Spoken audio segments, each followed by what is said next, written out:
Well. Welcome to another edition of Real Talk for Real Men. Glad to be here with you guys midweek hump day. You know how we do it. And so hopefully, as usual, everybody is having a fantastic week. I don't know where you're at, where you're calling from, where you're watching from, where you'll be watching from, but here in Atlanta, it's hot as hell. It is absolutely disrespectful outside how hot it is. So if you're somewhere where you can beat the heat, nice cool drink under the air, make it do what it do. Welcome to another edition, and I'm glad to have you guys here. We know that in these dog days of summer, it's truly appreciative that you would take some time out to pop in and visit with us. So we're gonna do what we do. Let me bring in my co-host here, Miss Tasha McMack. McMack in the house. What's going on? What's going on, Black? All right. How are you, sweetheart, today? Trying to stay cool because it is hot. Yes, it is. And for those of you who don't know, she's in Tennessee, Memphis, and it's just disrespectful out here in a way that Mother Nature need to be bent over. I'm just going to Yeah, say that right now. and that's putting it lightly. So, welcome, Lamar, and for you guys, we are on the TFG Media Network. So please like the show, subscribe, tell family and friends, and watch all of the platforms on the TFG Media Network. And we're bringing in actually one of the fantastic stars of TFG. This is Mr. Kenny. This is the sports guy. What's going on, my brother? What's going on, my people? How we doing today? Man, we done made it to hump day, so we doing all Yeah. right. Yeah, it's hot, man. It's hot enough to make you cuss. I can tell Oh you that's my like God, my man, it's like my ridiculous. man Cube say, hot enough to make you want to cuss. Yes, sir. Yes, sir. So I know you calling from Dallas, Lamar. Appreciate you popping in to say hello, my brother. He's from Dallas. God, it's ridiculous. So, Yeah. and we're gonna bring in one of our other guests coming all the way from North Carolina, my brother Bird. How you doing, my brother? Peace. What's good, family? It's hot down here too. What's good, It was Bird? like 93, and then we got like a bad storm, and then like that heat just ate it all up. Like you can't really tell if it rained out here. It's ridiculous. It's absolutely ridiculous. And finally, we'll bring in Miss Candace from the Candy Shop. How you doing, sweetheart? I'm doing good. Hello, everybody. What's All right. going Good to on, see you. family? How you doing? Good to see you. Good. Rushed home Yeah. from work. And she's here in Atlanta too, so we dealing with this triple-digit ridiculousness. What's going on, Miss Brittany from Dallas as well? Thank you guys for tuning in. So let's go on and get this thing cracking. So you know what? I decided today, instead of having a normal talk about a particular topic, I wanted to visit something that we may have a golden opportunity here. I don't know if you've been watching the numbers with COVID-19. They're back on the rise. This new strain is coming. So what I wanted to do is talk about, the post-pandemic dating, and have kind of like a discussion on where we are. I know some of you are married, engaged, some of us are single. But I want to talk about, the pandemic and what it did for you and where you at this place. Because guess what, folks? We may find ourselves right back in that same boat. Don't get it twisted. Looking at all of the celebrations, the Milwaukee Bucks, it was something like 300,000 or 400,000 people out there. Yeah. I didn't see a mask in sight. Yeah. Yeah. You're right. You know what I'm saying? I mean, we're gonna keep it honest. Right here in Atlanta, we were one of the first states to open up, and so as it's about. I think they said about 70% of adults are now vaccinated, and if you're following the news, the people who are getting sick now and who are dying, they are among the unvaccinated. And they are also amongst the young this time. Remember when it first hit, it was the elderly that were most at risk. And what has happened is we've seen a switch. The elderly, for the most part, have gotten vaccinated. I'm vaccinated personally. I get that it's a personal choice, and I'm not here to argue that point. But what I am saying is that new Delta strain, it's coming. And what's happened in a lot of these states is they're no longer reporting the daily numbers. They're giving it to us monthly. And so they're skewing some of the information. So all I'll say about this is whether you decide to get vaccinated or wear a mask. That's your choice. Be careful, people. Be careful for loved ones. I do want to implore you to do that. But that's not what we're going to talk about. We're not going to debate the politics of it. We're going to talk about how it has affected us when it comes to relationships and dating.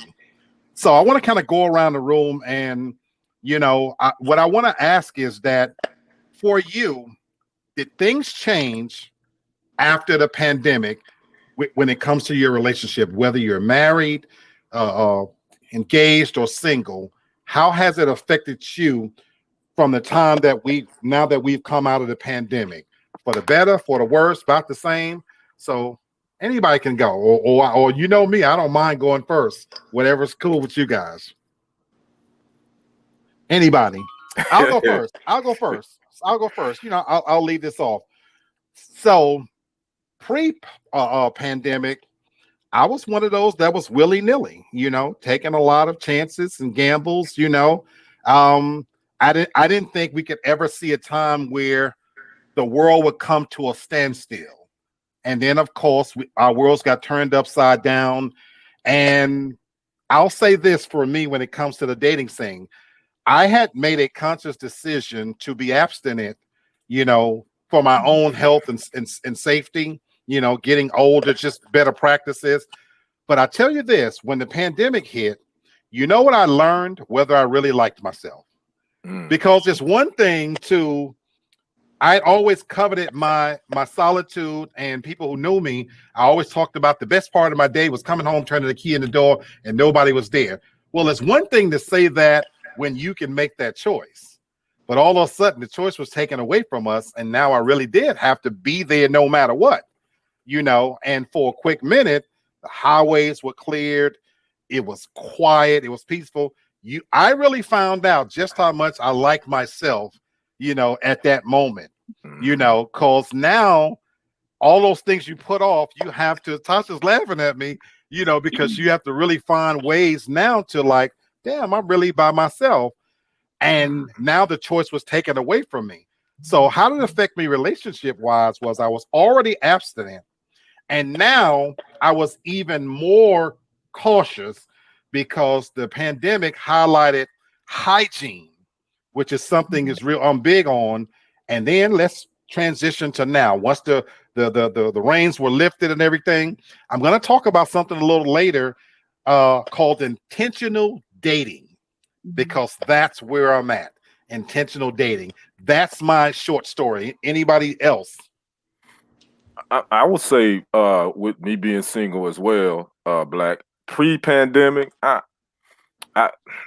mean, the dating scene for me was pretty dry even before then. So I was nothing really changed even once the pandemic hit, because I had been spending a lot of time with myself anyway. So I'm cool with, enjoying my own company.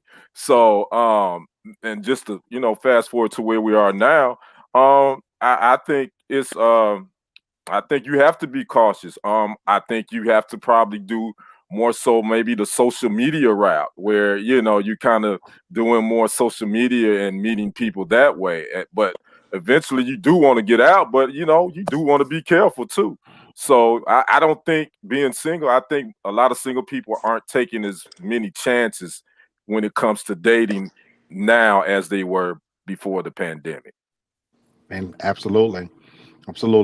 I know, Candace, you're married. What was it like for you guys pre-pandemic in terms of your social life? And then tell me what happened.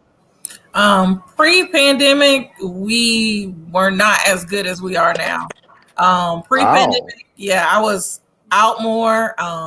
Like my job is an hour away from my home. So every day I was gone a lot with work. And then sometimes I would go out with friends after work. So when the pandemic hit and I had to be at home, of course, our relationship got better. With his particular job, he was never at home. He always had to report away. So it brought us together even more, though, because I was here more and I could spend that quality time with him. Absolutely. All right. Absolutely. Okay. And so now that we're past that stage, maybe on the brink of another, where are you guys at in terms of, have you been able to keep that cohesion together, or are you drifting back towards those same trends? We've been able to keep it because like doing shows like this is fun for us versus actually going out to the club. And so usually when you have your show, or let's say I do mine, he's actually to my right with the hookah. I take a break, smoke a hookah. Yeah, that's what's up. When we do shows, we make drinks for each other. So it's actually good. It actually feels good. All right. Fantastic. What about you, Bert? Yeah, I would say like pre-pandemic, you know, it was like I was going to work, you know, Hannah was going to work, you know, we would get back, you know, we would have our fun in the whole nine, but we're a lot tighter. And I would have to definitely piggyback off of what Candace was saying. Like we got tighter. Like I was, tell you the truth, I'll be totally transparent. I was a little scared because of the fact that with the pandemic, everybody being under one roof, I was like, man, this could be like a make or break because you're in each other's face all the Right. damn Yeah. Right. time. Yeah. And you know, even if y'all get into it, then guess what? You're still there. So ain't no way to go to. Absolutely. So to me, it made me better understand some things where she was coming from. Some things I was taking to heart, which I should not have, but it helped me to reassess some things, and it put me in a different mindset. And I think from that, we became really, really tight. So yeah, that's where we're at right now. I mean, we're still working remotely from home. So, but other than that, it really made us tighter, and we understand and we get each other a little bit more now, and we have a great time. I love it. I love it. That's good to hear. McMack, I know you're amongst the singles like myself and Brother Kenny. Tell us what's been going on.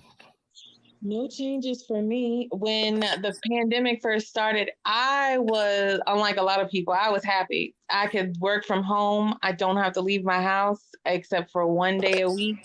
For me, it just allowed me to be even more to myself and by myself, like focus on me.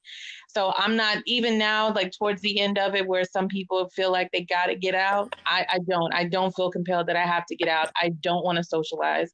I would just I just like it here in my world. I just want to stay here for a little while longer. Okay. So let me ask you this though.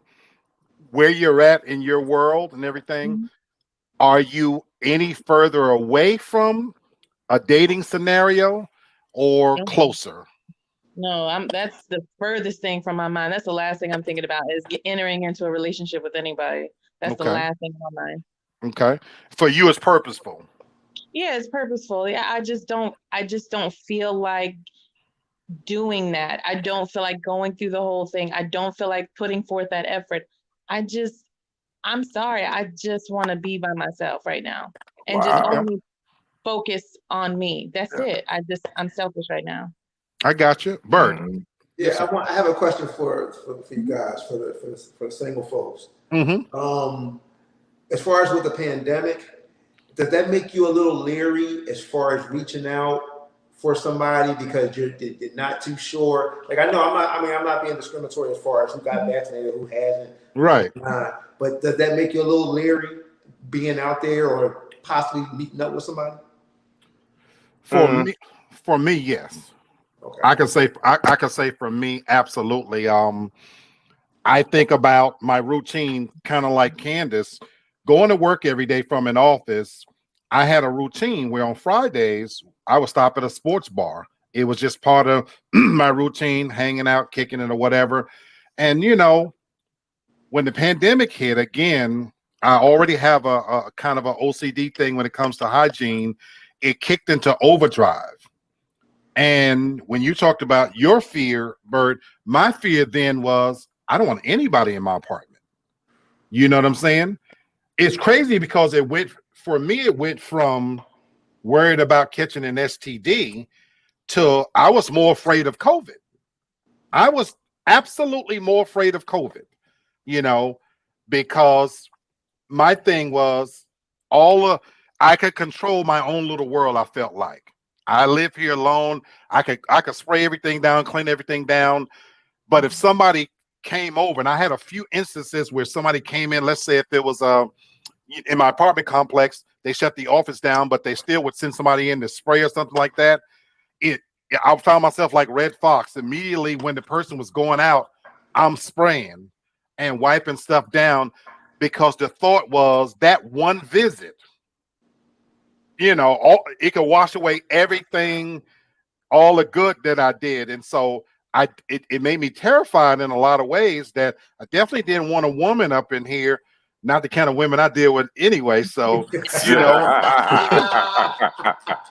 you know, that wasn't going to be a good thing. You know what I'm saying? So, yeah. That's funny.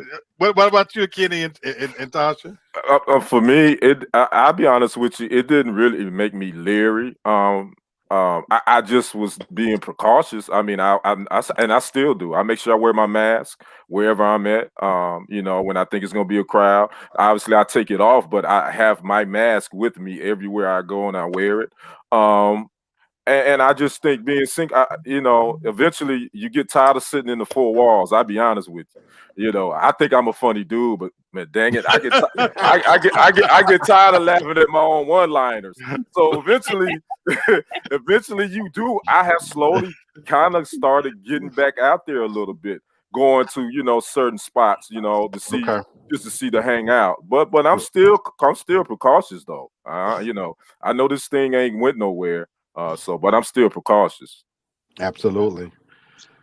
And for me, like as far as like being around anybody, I vaccinated or not, I don't worry about it. Like I'm not inviting anybody over here to meet someone now.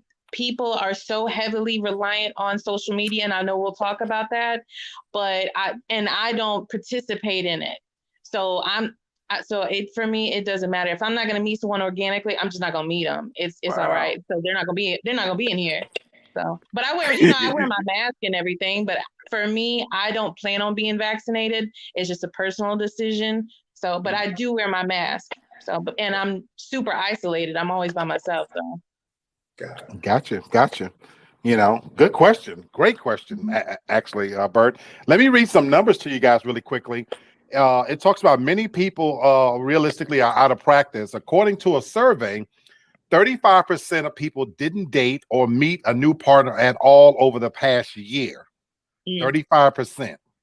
7% dated but didn't have sex. And 28% did date and have sex, but less than they did pre-pandemic. So in case you were wondering whether the pandemic has had an effect on numbers, it absolutely positively really did. And so even for those people, who are having sex, they're having less sex. Why do you think that is? I want to ask you guys that. If you are having sex, why do you think for people they start having less sex? Well, because for me, I would say it's because they don't want to take that risk. When everything first started, it was so much unknown, and you didn't know who you wanted to be around, and you didn't know what they were doing or anything. It was just so much unknown, and a lot of people weren't willing to take that risk. Sex in itself is a risk, but now you've added in this whole, COVID, virus. So that's a whole other element that's added to it. I agree with Tasha. I can say this: if I was single and I know how I was, if I would just think about, okay, if I have sex with this person, I'm not going to do it anybody else. Do I really want this person coming and being in my house? Because it's like with COVID, people got very comfortable, and you get the COVID babies, and it's like I know men and women. I don't want to deal with somebody clingy just because it's COVID and they're using that excuse to stay at my house. Absolutely. That's real. Yeah, Kenny have I'm sorry, go ahead, Bert. Oh no, go ahead, Kenny. Go ahead, Kenny. No, go ahead, Bert. I'm still trying to ponder those numbers. I can only imagine how you guys feel, because I was trying to put myself in you guys' shoes, and I know I probably would have turned into like a hermit for a little bit, because like you're saying, you already got to worry about STDs, but then you got to worry about this.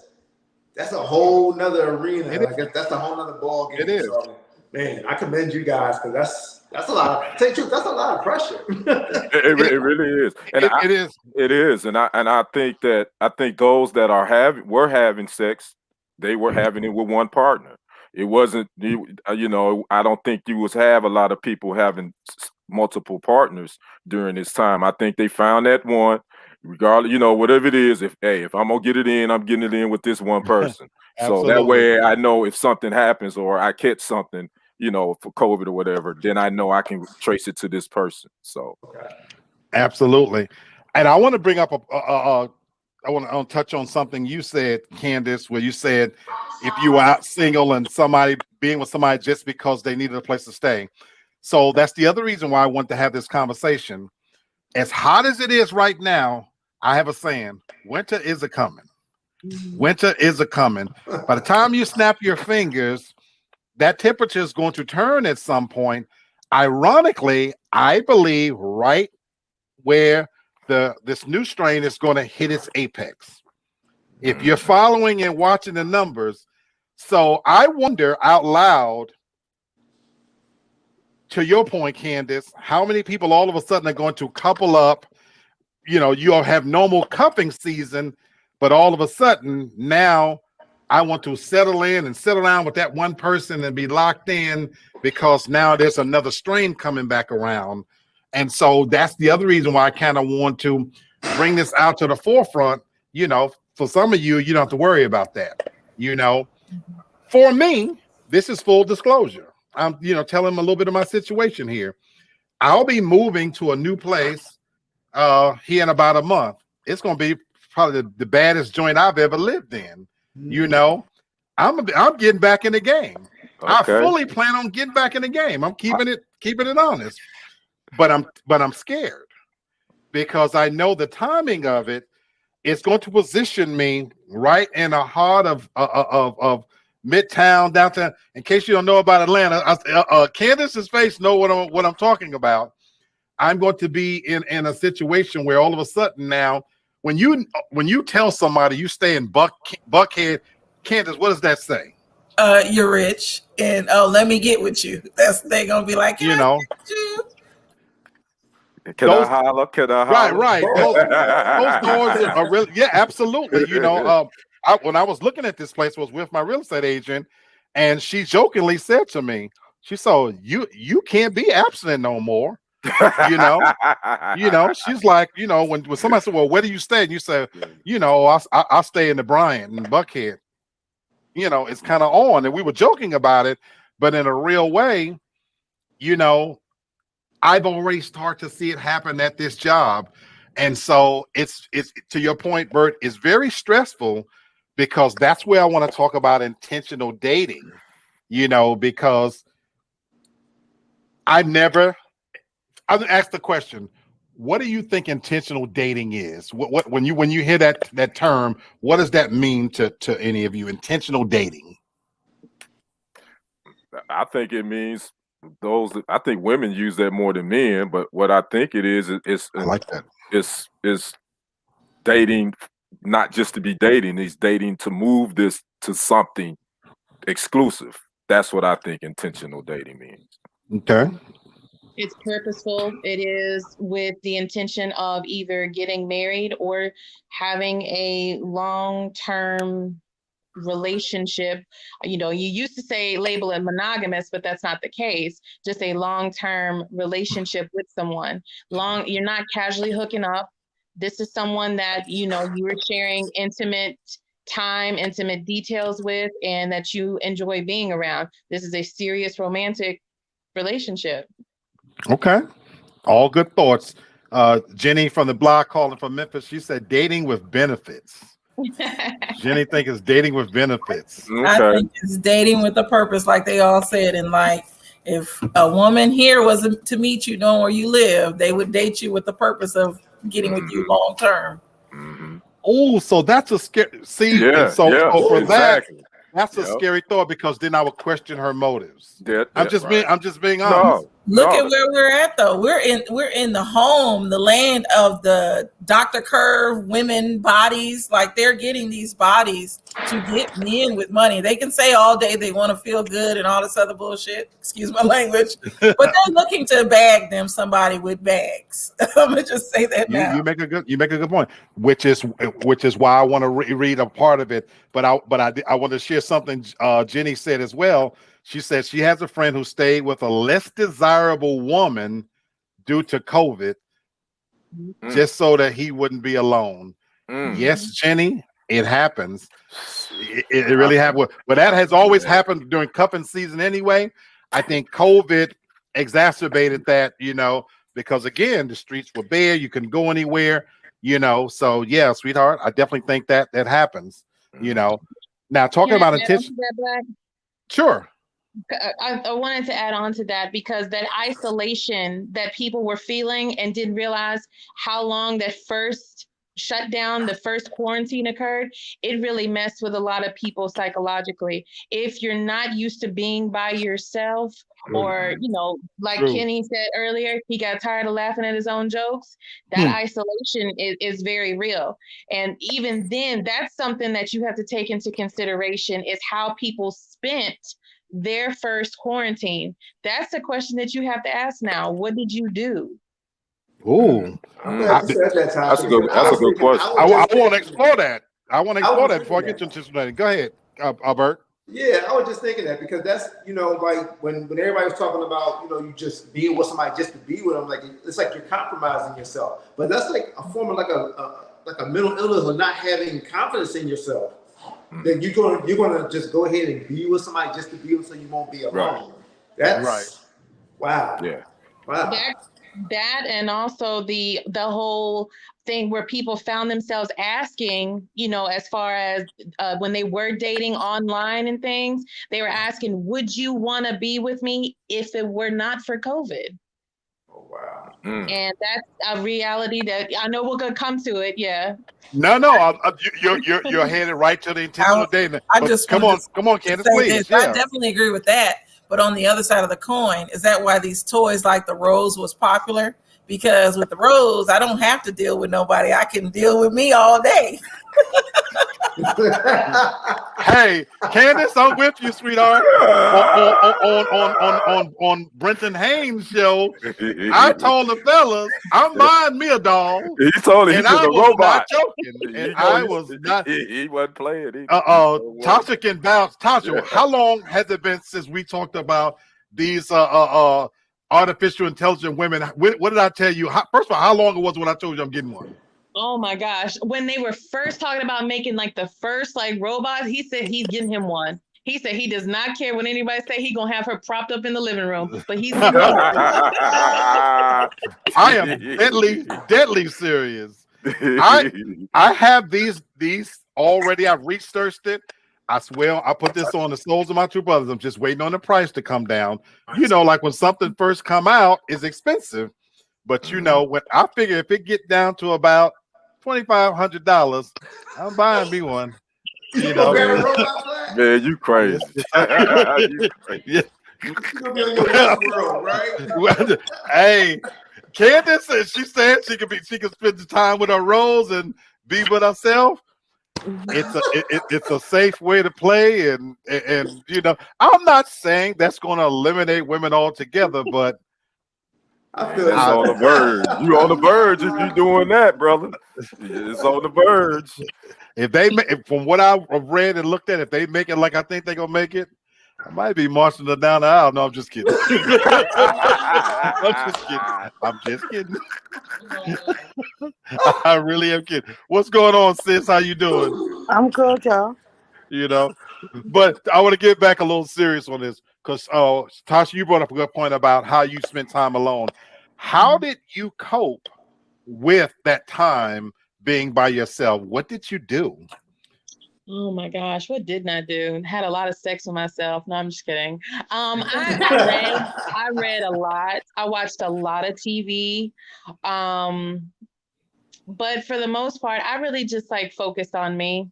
I did try to, keep in touch with my family. I had family members who had it. So but I really focused on work. Work had us busy a lot, you know, like for who I work for. I'm not gonna say their name, but we were busy, and you know, it was easy for the time to pass to me. You know, I'm just so surprised that this is, you know, like we're here now, and it is just, yeah, it was easy for me to do.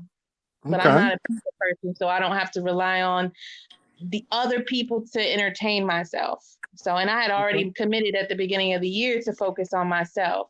So, you know, even now, still with this new part of it ramping back up for the variant, I told you, you know, I'm enrolling, getting more education, getting a certification. So I just find it easier just to better yourself. I love what she's doing. I love what she's doing. Anybody else found it easy, like Tasha, to pass the time? I actually I did. Because I've kind of always been I could enjoy my own company. But you know, the interesting thing for me is I got laid off around the end of May, right as that pandemic in the Mm, beginning of June. So mm. now I was laid off, you know, and I had to figure out I had a whole lot of time on my hands. So basically I threw myself into exercise, and which I was doing that even anyway, but the gym shut down. So I couldn't go to the gym. So Right. now I had to adjust, and I was running outside. But outside of that, I was also, you know, I was really digging more into social media and doing stuff like that, and doing some reading. So it was a big adjustment for me. But I was cool with it because I was cool with just kind of doing my own thing with myself anyway. So, but about 6 or 7 months into it though, around December, I was kind of pulling my hair out. It's like, Okay. okay, this is a little bit much now, but I was still rocking and rolling. So Absolutely. You know, like you, Kenny, when it first hit for me, I was ecstatic. It was beautiful. You know, I even enjoyed when here in Atlanta and it shut down completely. I love the idea that the highways were completely clear and for I think maybe a month at first they had a designated time when the elderly could shop first. yeah, yep, sure Um, did. Yeah. I read an article Hmm. where they said that smog and the rivers were clearing up because there wasn't as many cars out on the highway. So mentally, it was a beautiful thing. And then, of course, you know, they started to kind of bend the rules and things like that. Like you, Kenny, at first I loved it because, again, I didn't have to go anywhere. I was in my own place on my own best company. But you know what? Somewhere in there, it did start to get a little claustrophobic. Lonely. I'll You be know, honest with you. yeah, you know, Not seeing people. You right, know what I mean? right, Just not seeing people. Yeah, right, it got a little lonely too. right. And I was thinking like, man, it would be cool to have like a hybrid type situation where you could Hmm. go into the office once or twice a week, you know, to see people. But then I knew that that wasn't logical. There was no way to really pull that off. Um, and then it's got to a point where for me now you know, I've adjusted again and I'm preparing mentally to be locked in again, but I want to be in a better space to have a lot more to do because health wise, I went backwards. Hmm. My health Yeah, suffered, a lot of people did. you know. Yeah. Yeah. Hmm. Um, Yeah. being completely sedentary, you know, Hmm. I was getting. I'm not an exercise person anyway, but going to work, I was getting some movement, having to Hmm. physically go out every day, walk from my car to the office, you know, just the various different things you have to move. And then all of a sudden, here I am in a complete and sedentary lifestyle. I don't have the self motivation to get up and go to the gym. I have one in an apartment complex. That just didn't work for me health wise. I saw you, and here's a weird part I will tell you guys. I ate worse. Oh, Go, that's going not to work, surprising. going to work. I was able to pre-plan my meals. Oh, I had actually gotten to a point where I was no longer diagnosed as a diabetic because I had a routine. The pandemic completely ruined my routine. Easy. Where a now lot it of was people. too easy just to get up and walk into the living room. And so there was no need to prepare any meals. So I ate whatever was around, and then I started back eating fast food and all those things. So I'm trying to go back to a place now where this is like a smoothie health shake, the place I'm moving to, it has a state-of-the-art built-in. I'm trying to recommit myself that if I've got to be locked in, it's going to be a damn sight better than where I'm at. So I will be able to maybe do a little bit more. So to Tasha's point, I can't afford to have any more setbacks health-wise by being isolated. I can't do it. Yeah, a lot of people deal with that, Black. I mean, that's where you see a lot of people talking about this pandemic weight. I gotta get this pandemic weight off of me. A lot of people talking about that because, like you say, people just been setting up and they just eating. They just binge eating. Whatever they're doing, oh, let me go eat this, let me go eat that. So a lot of people has had that happen. Me, I can say I'm blessed. I didn't gain any. I actually lost weight on the pandemic. Wow. I tell you, to people like you. What's going on, Ms. Hannah? Hey, I'll say this: when the pandemic first started, I always used to joke around like, oh, I wish I was the only one in the office. And because of my position, for the first 6 months of the pandemic, I was actually still going in the office, and I was the only one in the office. Oh, and my campus has about 6 buildings. So I actually gained more weight because the cafeteria staff was actually still there, and they were giving us free meals. We would pay for free. So I was just going over there, eating breakfast, lunch, then they gave you free snacks you could go pick up. I was like, this was so horrible because when people, especially Black people, it's free, it's for me. So, and they were like cooking up. What you want? You want chicken today? You want steak today? You want shrimp today? It's like we make it for him. Like, this is so bad. But I was joking before, like I wish I was the only one, but missing that communication with other colleagues in the office, it wasn't good just being in there all day by myself. It was not a good feeling at all. I can imagine. I didn't want to let this pass by acknowledging Jen, sweetheart. You're in my prayers. She said that her son was just diagnosed today. So with COVID. So you already know this is one of my dear friends. This is my baby girl here, right in Tennessee. So and you guys may not know this. She's going through hell.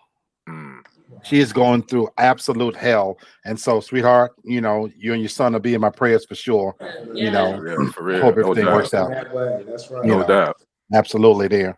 So, and I thank you for, joining us. I hope this gives you just a little bit of a moment to kind of divert your attention away, and just to know you got people here supporting you, that's the cool thing about social media, as you said, Kenny, and Candace, you said it as well. The benefit for me, even on a social scene, is it brought me this show. I found myself sitting in front of a computer all day, and boom,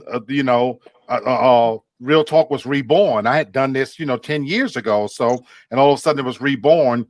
And so I can honestly tell you guys, if not for this show, my sanity wouldn't have been where it needed to be. Because like Kenny, I love being alone. I actually talk to myself and answer. I'm that kind of asshole that I talk and answer. But this gives me an outlet. And I've told people this before, coming to see you guys every week. I've had a long day, but this is not work. This is relaxation for me. Candace and I do the same line of work. When you spend your whole day trying to save a dumbass and talk them into doing all kinds of stuff like that, and they're not all dumbass, but you know what I'm saying? Like, yeah, it's your job. It's your job. And so to be able to come and have an authentic, articulate conversation with people, where we're talking about something that matters and sharing each other's thoughts, I gain so much from this that when I get off a lot of times, I'm still talking to myself, but I'm talking about you guys, what was said in the shower. And those are great conversations because they're swirling around in my head, and then as far as the relationship aspect, I get inspired.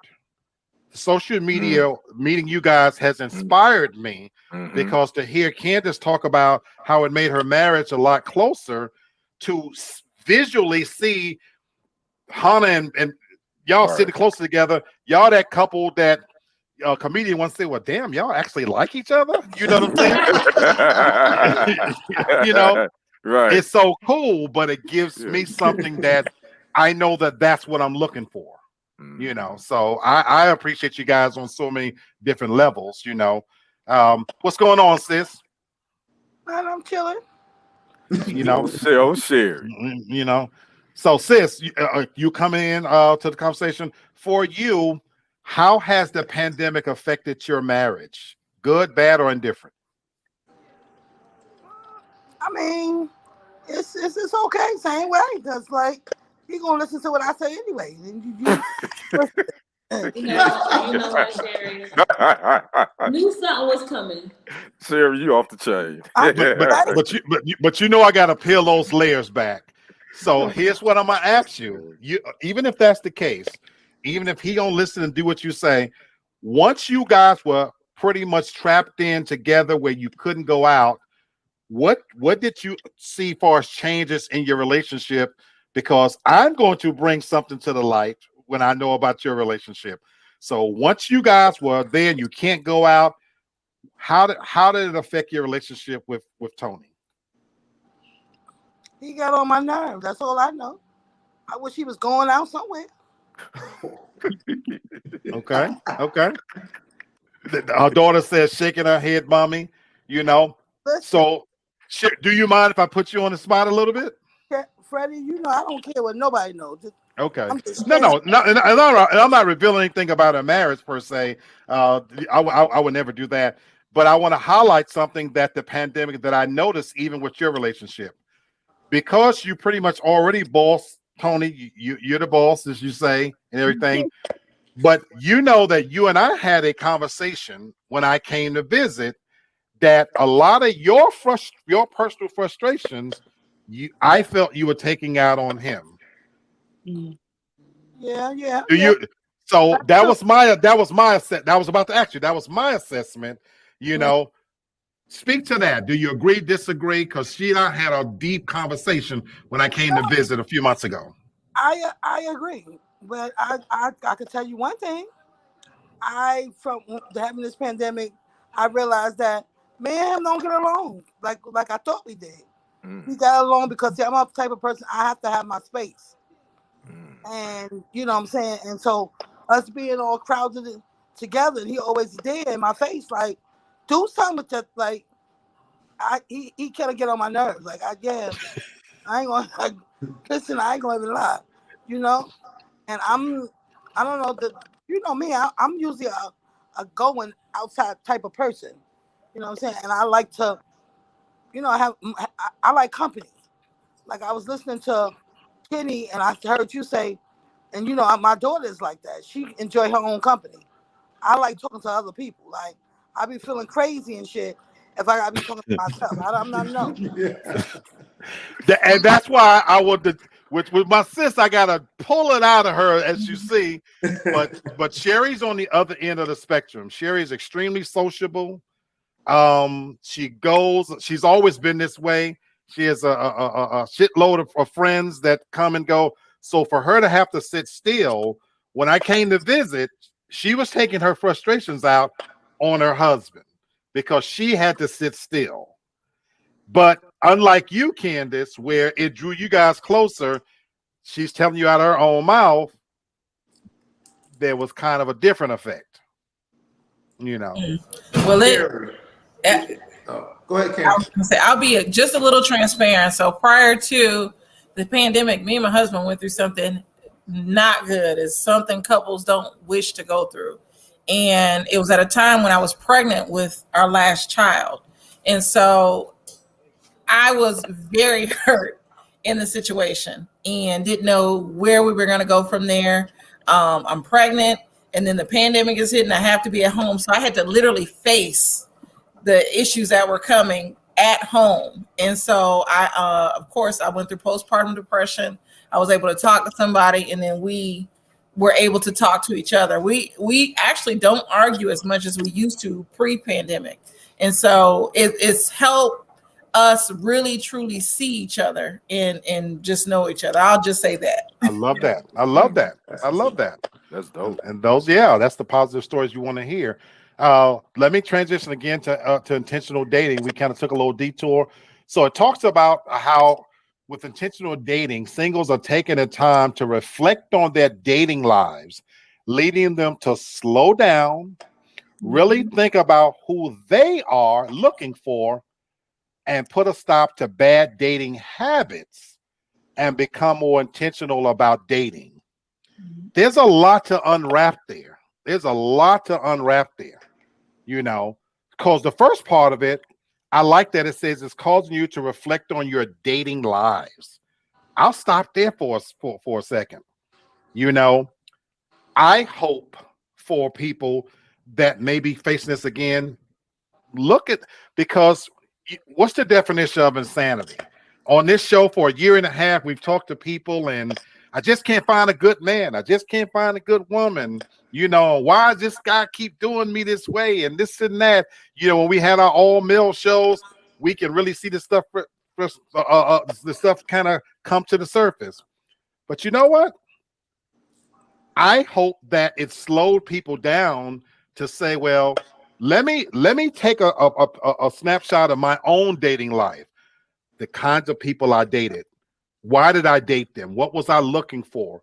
And so if you're doing that, I hope that that's making you make a different decision, because by slowing down, it does allow you to say, well, who really am I looking for? Because who that person was 5 years ago, it might not be the same person you're looking for now. Your circumstances have changed. And so maybe you're looking for something different. And I'm speaking for myself even now.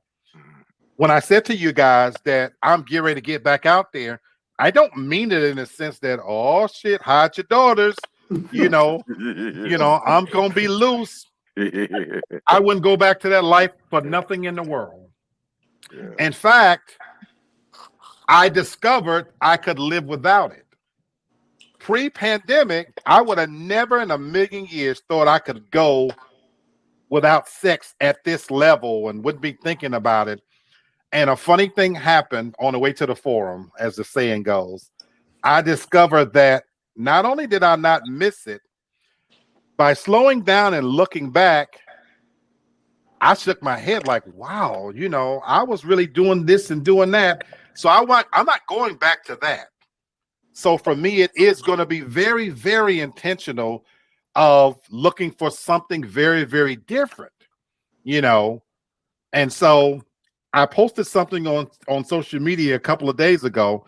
Brittany was laughing and saw, I don't know how many of you saw it. There was a mother and a daughter, and the daughter was trying to teach the mom how to do a TikTok dance. Did any of you see that? Mm-hmm. And it was like a kind of long video, and they was on the porch, and she was really trying to get her mom into it. And I had this flashback, and I posted on there. I said, well, however I put it, these two remind me of my pick-a-hoe days, you know, because I like the mom and the daughter. And there was a point in time when mentally they would have been everything I was looking for. The mom was kind of youngish. The daughter was real fast. I would have loved to sleep with both of them at the same time. You know, like this was just, you know. But I'm like, you know, it was just a funny flashback, though, because where I am now, I never thought I could get to a place where I could look at that and see it as a caricature.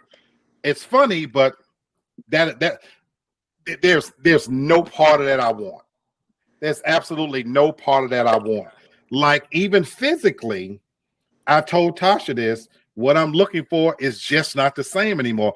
I've seen far too many asses shaking for a lifetime. You know, me and Candace went out, and you know, we were in the club, and you know, we laughing because everybody was in there twerking, face down, ass up, and they were just and they literally were. I was just shocked at all the nasty. What do you say, nasty, filthy? Nasty, filthy, no goods. They They were in truly there. lived up to it. That is not just an expression. They lived up to that term on every level. Nasty, filthy, no goods. And I'm talking about face down, ass up, face down for 15 minutes straight. In a When cigar lounge. That was the part that got me. Now this place is supposed to be a cigar lounge, but these girls is like getting it. They getting it, huh? It was go time. And Yeah. guys, I can tell you, not only did I want to go home, I want to go home so bad. I was out celebrating my niece's birthday, but I enjoyed nothing about it. I just wanted to go home. So for me, intentional dating is very, very, very real. Very, very real. Lee, I will say this: you looked uncomfortable, and I was like, "Oh man!" Black. And, Wow. But I left What you before looking Lee. for now? Right. I What was you over. For now? What you say? What'd you say, Bert? What you looking for now? Like as far as Oh you know, my like God. with a woman, because I know you still like ass and all that, but Oh yeah, What body. you- Yeah, body is still my thing, but it has to be covered up now. I need to visualize it. I don't want to see it. You know, I'm far more excited now at the idea of what might be under there. You know, so I am looking for a much more mature woman. I've never been quite R. Kelly, but I do like him young. I did like him young, but I was never R. Kelly. You know, but I did like him young. And so my age, you know, look, I'm being honest with you guys. So my age limit now, I don't even think I really look at a woman unless she's 35, 40 years or up. I just need somebody a lot more mature who's happy with her body, you know, and who dresses appropriately, you know, and intelligence. I cannot say enough about an intelligent woman. So for me, that hygiene and intelligence is at the top of my list. So you turned on by her brain. Now was that the way it was before, like pre-pandemic? Absolutely not. I like them just as dumb as they came. You do. I'm an intelligent woman. I have no time for that because I didn't want to sit there and debate and talk about this and that. And it's very weird because my whole mindset has changed now that I can't now my tolerance level for mindless conversations. You know, I posted something I think the other night where a lot of the young women, they didn't even know what a decade was. They didn't know what a century was. And I posted, I said, wow, these were nice looking young girls. And you almost want to go like, are you seriously walking around out here and you don't know what a century or a decade is? And a guy asked multiple young women, and it's just mind numbing. And I know for me at this stage in my life, I couldn't I spit on them. Get away from me. You know? Well, maybe that explains why all these ladies calling to Kevin Samuels, because I just don't understand why they call into his channel and want to be embarrassed. Like I don't get it. But this new generation is very different. So. Yeah, that's definitely true. They definitely different. To your point, Black, as far as like reflecting, that I think that is because of COVID. That's why you're reflecting on your dating history, and that it is important because you're taking this time to not only evaluate what is it that you're looking for, but you're healing and not bringing in that baggage from those previous relationships. You're breaking those bonds, that trauma, you're leaving all that behind. And I think a lot of people now, with them slowing down, they are forced to face that mirror, hold it up, and really have to take accountability for the things they've done and for the parts that they've played in those relationships that they had previously. Absolutely. You know, you're nailing it. Go ahead, sis. Can I say something? Sure. But I will tell y'all this. I'm listening to y'all conversation, and I will be honest with you. To what I see out here, okay. The pandemic forced me to look at things different. Now, y'all hear me say about my husband, and we always be like, wait, because I ain't gonna lie, I'm the boss, and I like it like that. But what I see out here, I wouldn't have nothing of the above. Like, I don't, the guys that, I mean, if I had to not be married and try to find a man, I don't see them too much out here to get. Mm. Honestly. And so I'd rather keep my little dummy. I think I it's mean, because of I don't what's mean to say, highlighted I don't and mean what to gets sound the like that, attention. but let's put it this way. I'd rather keep my little husband Okay, that than sounds to better. what, you know what I'm saying? He's out there, but when y'all say dummy, I mean like he my little dummy for me. You feel me? Okay, we hear you. I hear you. All right. First of all, I can't stand nothing with their pants all slagging down off their butt and all that kind of stuff they got going on. And you gotta have some cash. You gotta be having a job, like, you know, doing something yourself and stuff like that. So what I see out here, it's crazy for me. So I mean, Tasha, you coming up, you younger. You know, I got a daughter your age range, and I'm glad she got a boyfriend because it's gonna be hard. But I think, Sherry, it's because of what's highlighted by social media and such a small group. That's what's getting the attention. I do firmly believe that there's more good men, good women out here than not. I just think that the idiots get the attention. I honestly do. Yeah, I love that you said that, Tasha, because I was hopeless. I truly thank you for saying that. Because I went from feeling a sense of hopelessness until I've swung my pendulum over to where you're at, that, you know, Hannah can't be the only good woman out here. Candace can't be the only good woman out here. You know what I'm saying? I mean, like, I'm playing. Like seriously, you know, like there gotta be more women, but you're right. I think what's presented in the same light as we see how black people are presented when it comes to crime. You know what I'm saying? That's what they show, you know, a lot of times. So what we see on social media, that the ones that get the likes and the go viral, it is the idiots.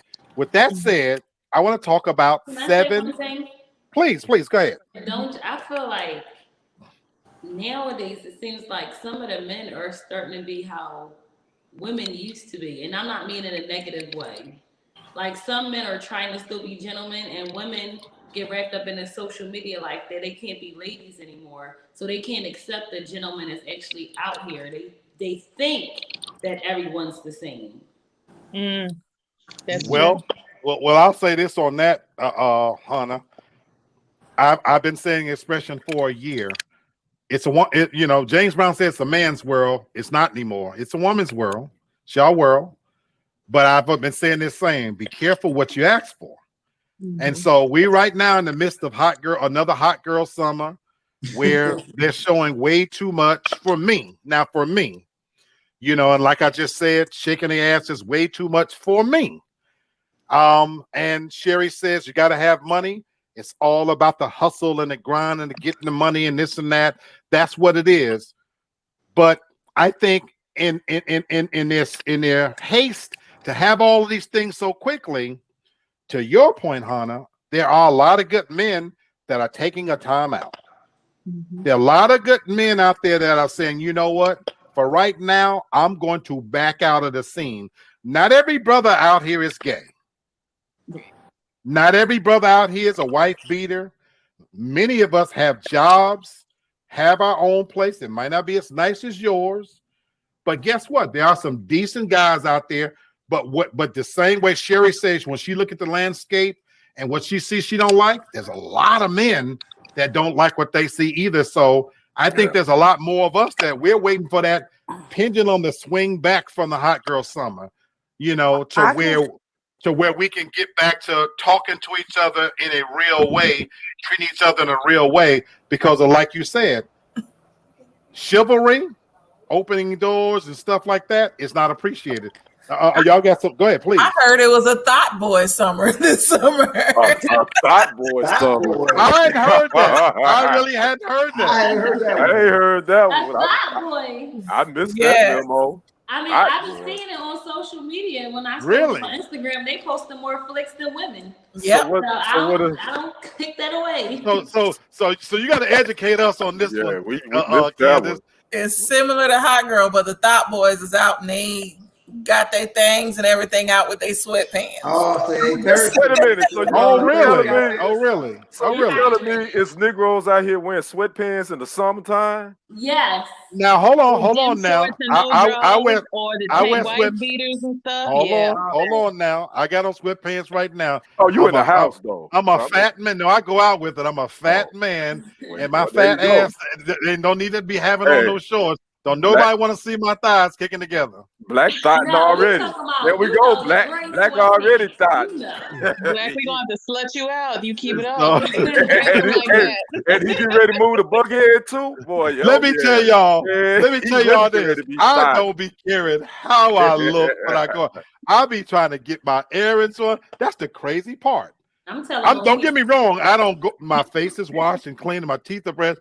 But in terms of me, it's too damn hot to be sprucing up and this and that. The quickest thing for me to throw on is some sweats and a shirt, and I run my errands and I get back in. But I don't think that's the kind of sweats you talking about, Candace. You talk. Tasha laughing because I know what you're talking about, because women like to see men's imprint. You No, know, They they showing don't. it. They is not ashamed. They is showing it. And That's that's what why you're talking Bert can't wear them. We ain't having that in here. see, It's always about me. Where? Because where he be did I- trying it. You ain't buying no gray sweats up in here. That was hard to say. Hard to how say. come You that gonna man Black. can't throw- wear you no gonna throw all sweats? those sweatpants. I'm throwing all your sweatpants in the Tried it. trash. Oh Y'all wow, That's y'all not crazy. pants. Hunter, y'all too, Hunter and Bird. Y'all, to me, do y'all realize y'all like a breath of fresh air when I come on here and I see y'all? Yeah. Serious. Oh, thank you. I've been I saying agree. it. I've been Because saying it. these people, what I see out here, it's ridiculous. Y'all like a breath of fresh air. You don't see it I've been much. saying it. You know, I really have. You know, I guess. but I got to ask you a question on before I leave the Thought Boy Summer thing. Question, Candace: are these men fighting for women, or are they fighting for other men? I don't know. But most of the time it is women, but in Atlanta it might All of the above. it might be both. I I asked. Yeah, I asked it all seriously. it's women. They're Thought Boys for women. Okay, And I they asked it all trying to seriously. eat the groceries. They name Okay. all the stuff they do. I hadn't heard it, but I asked it all seriousness because when you Groceries go on the included. TikTok, when you go to TikTok videos, what I see in TikTok videos, I see guys fighting or whatever you want to call it to me for other guys. They shaking their ass. The guys I see out here now, to Sherry's point, when I look at the landscape, you know, their hair, their eyebrows, their their whatever you want to call it, it's better than women. They can wiggle their hips and waist better than women. They But all the dances Beyonce could do, these guys, and I'm talking about video after video after video after video after video after video after video, young guys. And like, if you're waking up every day and that's what you're spending your time on, go ahead, Candace. And Lee, I'll say this because I see that on TikTok too. But here in Atlanta, because it's known as being that Mecca, you have a lot of straight men that try to take advantage of the plethora of women. So I've never had an issue prior to being married to getting a straight man here. Okay. Because they know good automatically that when they claim women are looking for the straight men and they make themselves very available. Sometimes I feel like it's more of them than us. Real? Okay. Wow. My eyes see something different, but I'm glad to hear that. But I completely get turned off when I'm looking at those videos because I never seen so many young men that dance has become so all powerful. It's their everything. You know, everything is a dance now. And I don't know. Look, guys, I'm a Neanderthal. I'm a 53-year-old man. You know, I'm just not accustomed to a bunch of guys spending that much time with each other every day and ain't no women around. If you got time to be rehearsing a dance and shit, you should be chasing some women or something, working on a car, cleaning a yard or something, shit that, you know, choreographing all your moves and all that kind of shit like that. You know, that's just a little too much for me. Lee, don't act like back in the day he wasn't breaking I and know. choreographing I before did. they went to the I club. did. We don't I have did. girls around.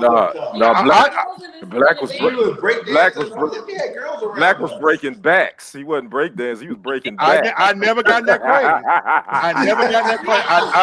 Hunter, I never pop lock. My sister's on here. I did a Michael Jackson dance. Now Sherry can vouch for me. When Michael Jackson was popular, when he did the moonwalk and the Thriller era, me and my friends, we went downtown and we did the Thriller dance, had it down to a T. But Sherry can vouch.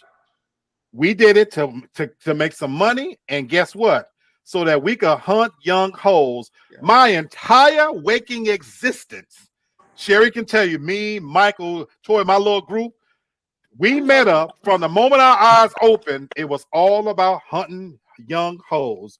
We walked them streets. I would cover 300 and 400 blocks of walking every day to hunt women. Sherry, am I lying?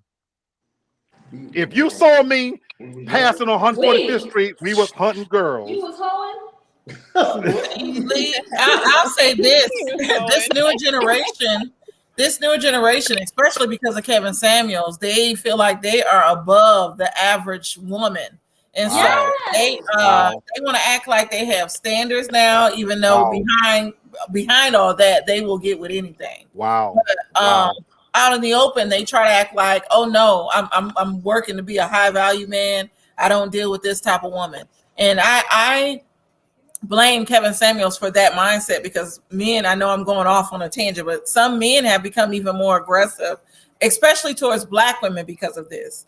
So I think men still desire women and want women, but right now it's not cool to want a Black woman for some reason if you go to social media. Wow.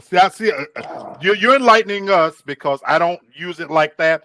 I literally social media for this. This is my only avenue when I'm coming on TFG for Brenton, or I'm doing this. Other than that, I don't, so I don't know, With that said, I want to talk about 7 tips for anybody getting back out there, as we think about post-pandemic dating, whether you're married, single, looking, attached, whatever. So the first one, it talks about virtual dates are still a thing. What do you guys think about virtual dates? Because the pandemic certainly ushered in this era. Tasha already shaking her head. It ushered in this era of virtual reality. This is our new reality. So Tasha, you saying no? I'll say no for this reason, and I'll be brief, but I'll say no for this reason, because it was already popular pre-pandemic. It has only escalated and elevated since. But the problem is that the social skills that people are losing by communicating virtually. A lot of them have already said that they're going to maintain and stay doing virtual dates even after it's ended, quote unquote. But the problem is they don't even know how to interact when it is time to meet that person face to face. Now there's no screen. Now you really have to drive the conversation. You have to have an activity, and a lot of people can't do that. And so that's why like online dating, no, like I gotta meet you in person. I have to feel that vibe. So, and very good point. Very good point. Anybody else want to add something to it? Wow, I'm surprised by that, because I know for me, I would think it would be good. I have my rose, you have your dial, we have a good time together, FaceTiming, and that's what it is. We're both safe, and that's all it is. And I guess for me, in my dating life, because I've always been in a relationship, when I actually did get the date, sometimes I like the no strings attached. So I would easily be able to do that and then move on to the next. So I'm a fall somewhere in between. Well, I'm a fall somewhere in between, because I like Candace, I see some value in it, and ironically, I think whether I want to or not, it's happening. That's how we're meeting people now. And I'll give you a real life example, like right now, that happens to me right now. You meet somebody at work, you live in a different state, and you exchange numbers. What's weird to me is that person doesn't call me on my phone. Mhm. They Slack me so that you guys know what Slack is? No, what's Yeah. that? I thought you said Slack. That's what I thought you said. I thought you said Yeah. Slack. Yeah, I know. No. Yeah, I know what Slack is. Okay, Slack is this new communication app where you don't have to be on your computer. You can create dedicated channels to communicate with people. You can set up little groups or whatever. It's the next level of I don't know, of Duo. It's the next. It's a higher level of Duo. And so when you call somebody, if you Slack them, you can go live and you can see your face and everything. And what's been happening to me over the last couple of weeks is I have, in a weird way, been on a couple of dates. I find myself getting off work, and pre-pandemic, you got the WID on the phone, which that meant that they wanted to screw. When now it's happening on Slack, you get this little ping, and then you answer, and the call comes in, and the woman is sitting there. She's doing hello activities. What you doing? Blah, blah, blah. Oh, I'm doing nothing, blah, blah, blah. And it's kind of a date. It's kind of a dating kind of thing because we're not in the same city. So, Tasha, in some ways, it is a value because I actually am open to a long distance thing at this stage. I think for me, that would be preferable. I'm not prepared to deal with somebody on a regular basis. So I think it's for me, I'm going to use this that if I can kind of do a little kind of dating thing. Now, to your point, I don't want it to be exclusive. We have to see each other at some point, so it's not going to be that TV show thing, but you are seeing the real person. Go ahead. I'm sorry. Anybody? Just think, and I know this is totally off, but just think of all the women that are making money through the sex cams. Right. Men are just paying for this service, and like they can just watch me drinking my juice and be paying me to drink the juice or something like that. Well, that's not going anywhere, Yeah. Now we did a show. Single, that would have been me drinking my juice, getting paid to drink the juice. Now that part I would never understand why I would pay a woman to watch her drink or talk or even bathe for that matter. If you bathing in front of me, I'm getting in that shower. So, we ain't gonna be watching. But far as just slacking and dating, yeah, I can see some value in it because it gives you an opportunity in a real way to kind of at least, what I use it for, Tasha? I get to look around at that person's environment. I was telling you this, so because you can kind of see what the environment is like and get some kind of a feel whether or not you want to take it to the next level. Go ahead, Kenny. My quick thing is only drawback about that too is it's easy to not commit too. Doing that virtual stuff, it make it easy for you not to commit to anybody.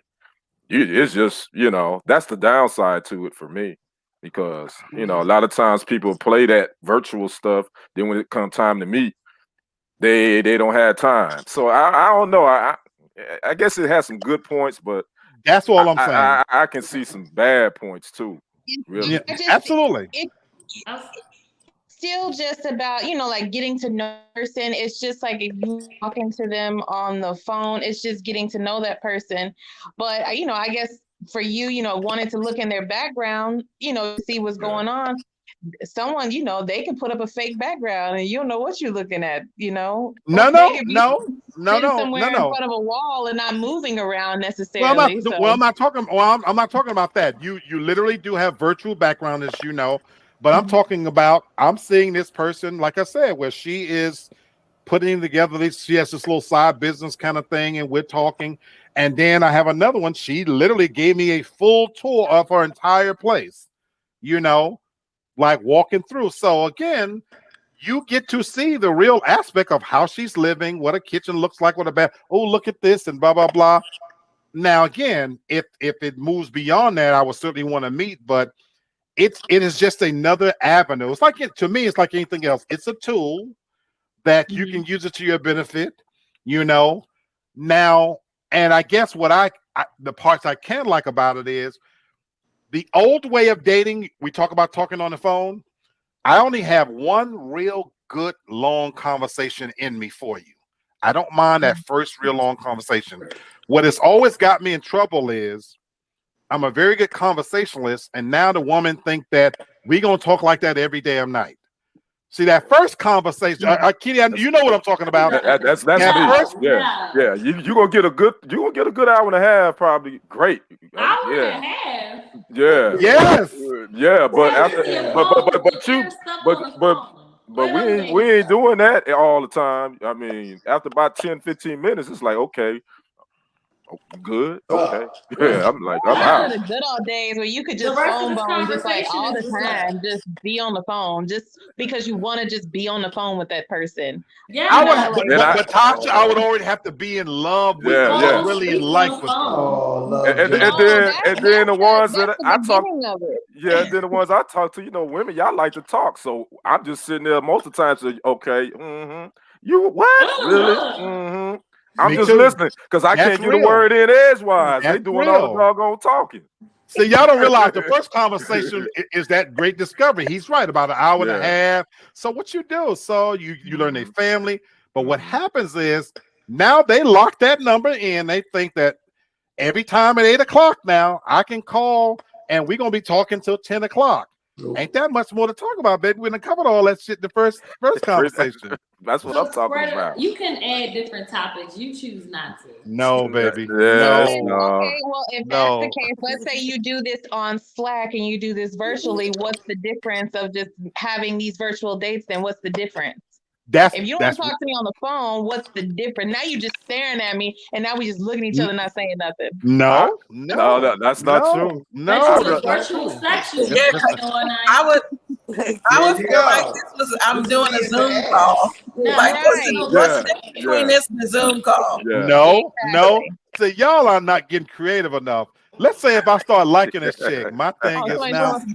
So now, hell yeah, now you can say, maybe turn around, No, you might be staying toward me. You might post it somewhere. No, I'm not turning around.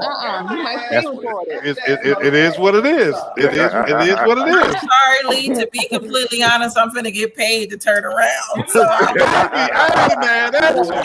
I'm not mad at you. If they paying, everybody don't like ass. that is a side gig. Just say, what did Hannah say? Hannah, what did She you said? say? Not everybody don't like ass. I feel like giving you the Ray J glass from everybody I know like it. Stop it, Me Hannah. too. Some Me people too. might like breasts, they might like thighs, they might like Yeah, feet. Everybody exactly. don't like a certain thing. That's all right. Just because you like ass don't mean the world like ass. He Yeah. just don't want to 90% of us. 90% of us. 90% of us. A lot of the black men do. The ones 90% of us. and they'll say my boobs. They'll say my hands boobs don't. Well, back in the day, they would be like, "Your boobs don't matter." I'm looking at the ass. That's That's There you still go. true for me. That's still true for me. You can have a boy chest. I don't care as long as you got some booty. I'm with Kenny. I agree 1,000%. I agree 1,000%. I have one thing to say though. I'll say this. Everybody had good points. I just wanted to say I feel from I watch the ID channel a lot, and I be watching a show called Web of Lies, and the fact that some of these dating apps have features where you can see somebody. I'm taking the safety aspect on it. I feel like it's a little bit more safer because a lot of those people on those show is an actual reality show. They're behind a computer and they're lying and they're meeting up, not knowing who that person is, and they're getting kidnapped, raped. And I'm talking about men and women, not just women, like men too.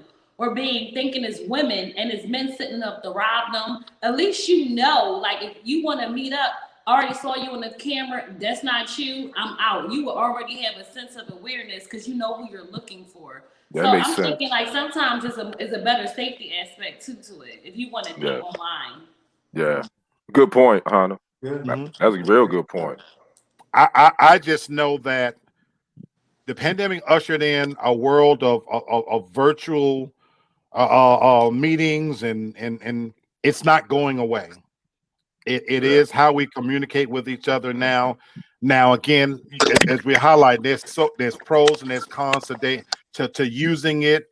And it doesn't take the place of actual meeting somebody. And to your point, Tasha, yeah, I would much rather have a real conversation. But that's what I was telling you, that it's replaced the WID because this is for people that they don't really want to have a long conversation, but they kind of want to see you real quick and whatever. So I'm not even saying that I'm going to be using that to replace people, but it is an option, especially if the person don't live in the same city with you. It's a cool little thing to have. And again, you don't have to come on camera either. You know, it's a messaging system where you can literally send messages and emojis. It's just the next step to texting. That's all it is. See, I couldn't deal with that, guy. You know, I don't like that type of texting shit.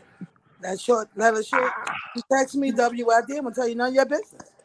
So I'll say this, sis, as much as I hate texting, now that Slack is such a regular part of what I do every day, that I have to turn the notifications off. I'm getting slacks as I'm talking to you guys right now, because you're a part of different channels. So it's a cool thing to where you can have a private conversation. You can set up your little private channels. And again, this is a business aspect for me. And so, yeah, as much as I want to get away from texting, guess what I do all day long? Typing and texting all day long. So when I said again, when I come on here, I'm actually able to relax and free my mind from having to I'm a part of at least 10 Slack channels. At least 10. So you know, out here in these Slack streets. Oh yeah, absolutely, and it's mind numbing. I'll share this with you. This is just a side note. Imagine when I wake up in the morning and my plan is to start my day at 11 a.m. So I can look at my schedule and think, okay, I have nothing scheduled before 11 a.m. But how about it's 9:30 and I'm watching First Take and a Slack comes in and somebody's asking me a question? That's when your day starts. Wow. Okay. That's when your day starts. Now it's one thing if it's nobody, but when it's a student or your boss, and it's hey Freddie, such and such and such, your day is started. Yeah. Wow. And yeah, so when I get off on Friday, that's why I have had to learn to turn those communications off and be free. Mentally be free. So for this time I'm doing this, I'm ignoring all of these Slacks on purpose. So can you just tell me with these channels, what do these channels mean? That's the part that I don't get. Okay, so let's say I have students getting ready to have a start. So I have a cohort A and a cohort B. Students, they're gonna start on different days. My cohort A, they go to school Mondays and Wednesdays. My cohort B go to school Tuesdays and Thursdays. So I create 4 different channels for this entire start. Question. You said Slack had channels. Right. In Slack, I create dedicated channels. So I create a channel just for cohort A for the students to talk to themselves. Then I create a separate channel for that same cohort to talk to their instructors. Then I create a separate channel for them to talk to me. So let's say if they want to send a message out to their whole classmates, they add cohort A and it goes to all of them. They want to send it just to their instructors. They have 2 instructors. They send it to them. They want to send it to me. They have to do that for A and for B. So Slack is like Zoom. So you also use it for this dating site as well. No. What I was saying in terms of relationship, I was saying in virtual that I find myself virtually dating through Slack. Is what I'm saying. Because you can call somebody and click on the camera, I'm noticing that women are using it to slick date. It's supposed to be for business. So you have an address? It sounds like Teams is what it sounds like. It sounds like Teams. Teams or Zoom, because I was confused. I thought Slack was another dating site. No. This is a professional app, and That's why y'all didn't hear the first part. I said when you've given this person your number and they don't call your number, they call you on Slack. Is what I'm saying. So now They could just FaceTime you though through Messenger. But that's just it. But Slack is so much easier, and being that we on it all day, that was the point I was making. That I kind of found myself on Slack with somebody, kind of thinking to myself, "Damn, is she trying to hook up?" Because we're not talking about work, and you're doing it after hours. Oh. Do you get where I'm going? What I'm saying? Yeah. Be careful with that, because as a that's my whole thing. So, Candace, I made a now on that note. I just talked to Tasha about this the other day. I made a conscious decision.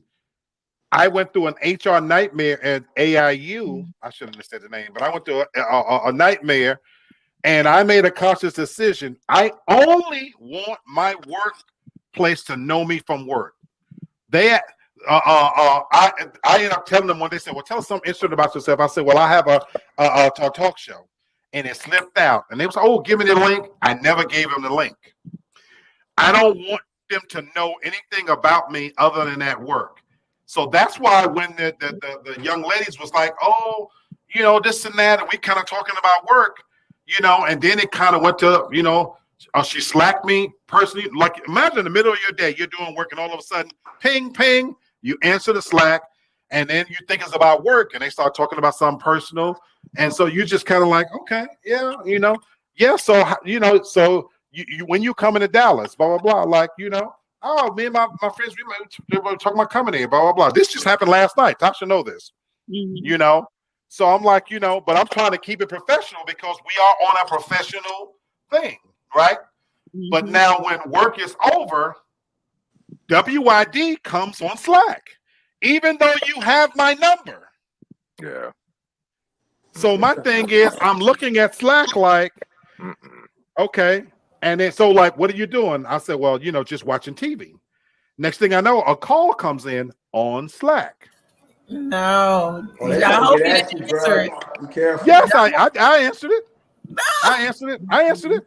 But my thing was, again, Ken, I've been doing what I'm doing. Hey, what's going on? Oh, just sitting around, blah, blah, blah. Yeah, watching TV, blah, blah. So we talk a couple of minutes, and then my thing, she actually said, so if you come to Dallas, she wanted me to stay with her. So if this is something your job is using, all of these things are recorded. So.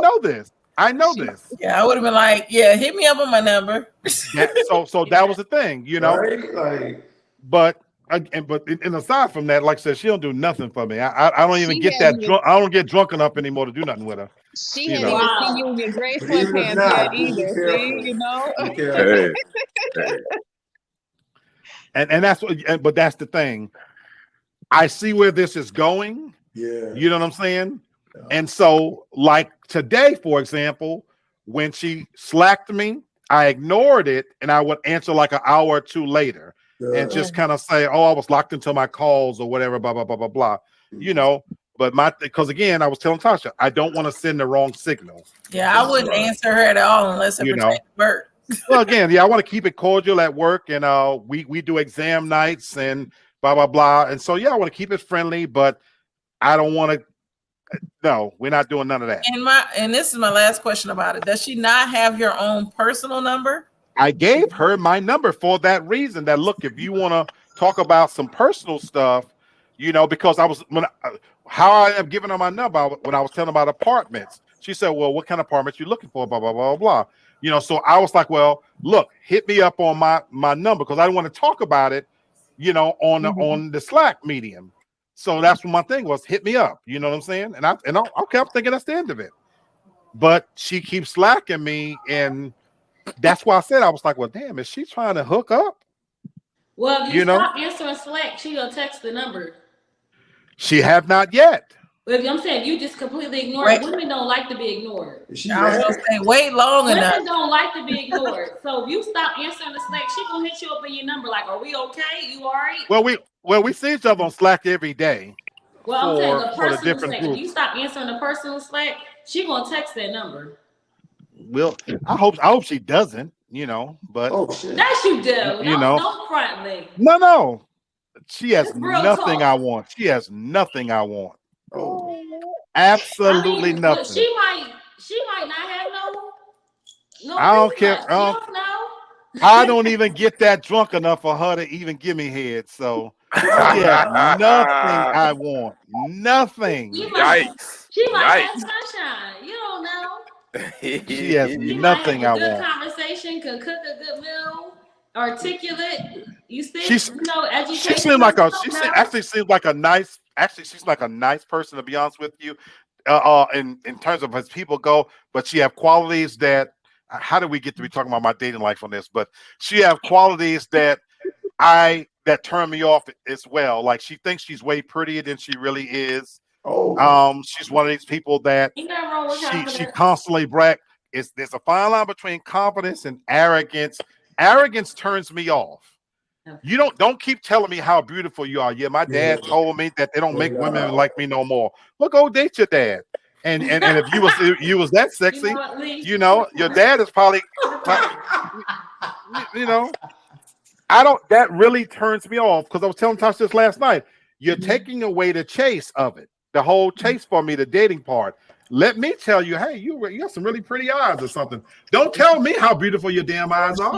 I'll stab them out with a fork. Feeling you out. Men like the chase. She's feeling you out. You agree though. So if you don't mention nothing about it, And I can't agree. And it's a turn off. Yeah. She told me that every job she ever had, that she was the best at what. I don't stay for nowhere too long because I just cannot get bored because she told me this long story about when she was 7 years old, a teacher, you take the little aptitude test and I tested I would be good at anything I did. And that's the problem. Just that I get too good. 7 years old, you need to run away.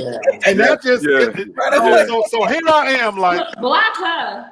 That conversation would have been I can't. No, I wouldn't know that. No. But that happens to me a lot. A lot of women, they try to sell themselves and they're overselling themselves to me. Give me a chance to and you done told me your holes. Give me a chance to discover and see if I like you, Yeah, leave some mystery to it. You know what I'm saying? She's taking all the mystery away and anything that's going on. Like when I told her about the apartment, I said, well, yeah, I'm looking at this real nice apartment. Oh, that's like my apartment. Just block her because she getting on my damn. I can't block the woman I work with. She getting go to another class. She getting on my nerves. She done thoroughly got my nerves. If I was born a man, I would be ignoring, cussing out, and blocking left and right. You ain't never lied. I do that now. I block my parents. I get ignored. I would block my mom and dad. I get annoyed quick. That's what. But again, My this is dad the won't new block. reality. But just so you see, you're lucky you got somebody, but this is the new reality because we're in a world now where we can't physically see each other. So they're finding other methods. And this is just another method that virtual.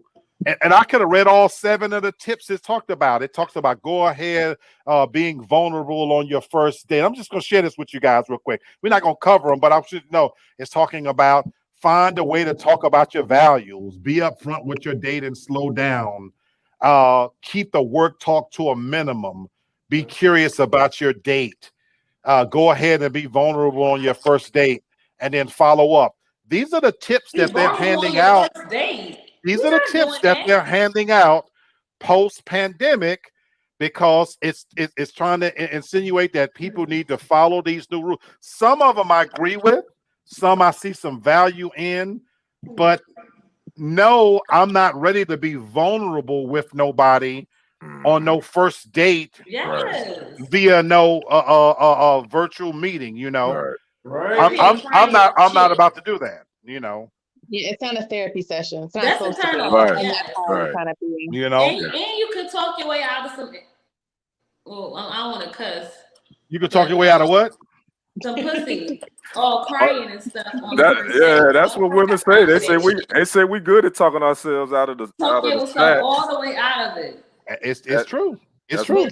Up there crying and snotting and shut up. What the hell's going on? That's the first date. But guess what, Hannah? But there does seem to be a segment of women that want that crying, sensitive man too. That's what I was Now, gonna I don't say. think on the Did you first cry on date. the first I don't date? think they want that on the first date. I don't know, Kenny. One of my guilty pleasures, Tosh, I'm coming right to you. I watch this show almost every night. It's probably on now, called Love Island, and it's the most crying. These are the most beautiful people you ever want to see. The guys are beautiful, the women are beautiful, and these are the most crying, sensitive people you ever want to see in your life. Go ahead, Tasha. No, what I was gonna say is that is what they're telling people. And with this post-pandemic dating, a lot of men and women are feeling robbed of time. So now they're hitting the gas and stepping on it on overtime. So Very things true. that where you were taking that Very time true. to get to Very know true. someone, they're like where they want to take it slow, but at the same time, I don't have time to take it slow. I need to know all of this because it's Good time for us point. to get married.